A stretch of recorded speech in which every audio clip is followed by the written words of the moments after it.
The Prism of Every Hue. In the heart of Mirror City, where the streets were paved with polished glass, lived a young artist named Prism. While others saw hair as a chore and faces as canvases for rules, Prism saw them as playgrounds for light. She spent her days mixing pigments that looked like captured sunsets and dreaming of styles that defied gravity. Prism's hands were never still. She would weave iridescent ribbons into intricate braids and dust eyelids with the shimmer of dragonflies. To Prism, beauty wasn't about being perfect. It was about being loud, being soft, and being exactly who you felt like being that morning. She shared her creations with the city, hoping to spread the joy she felt. But Mirror City had a shadow. His name was Slate, and he believed there was only one right way to look. He carried a heavy book of proper styles and a voice that felt like cold rain. Slate didn't just disagree with Prism. He gathered a group to whisper that her colors were too much and her ideas were messy and wrong. The whispers grew into a roar. On the digital screens that lined the glass streets, people began to mimic Slate. They left sharp, jagged comments that cut through Prism's confidence.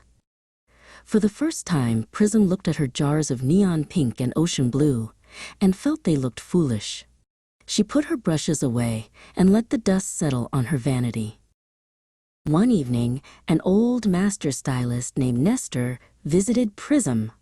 He didn't say anything at first. He simply placed a weathered, stained notebook on her table. Inside were sketches of styles from 50 years ago, styles that looked just as wild as Prism's. "The noise is nothing new, little bird," Nestor said softly.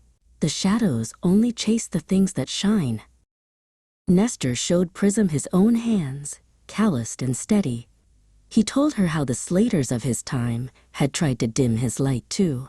"They aren't trying to fix your art," Nestor explained, looking out at the city. "They are trying to quiet the part of themselves that is afraid to be different. You must decide whose voice is louder, theirs or your own heart." Prism spent the night thinking. She realized that for every person who whispered a no, there was someone else waiting for the courage to say yes. She reached for a bottle of golden glitter spray and a pair of polished shears. She wasn't going to hide anymore. She was going to be the loudest color in the box. The next day, Prism set up her chair in the middle of the square. Slate arrived almost instantly, his book held high, ready to shout his disapproval. But Prism didn't flinch. She simply smiled and continued to turn a young boy's hair into a masterpiece of emerald green and silver. She treated Slate's words like autumn leaves, letting them fall to the ground without catching them.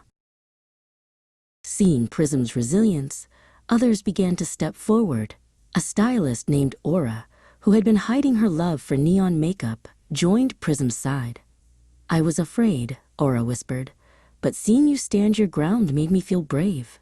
Together, they turned the square into a festival of self-expression, drowning out the gray whispers with laughter and light.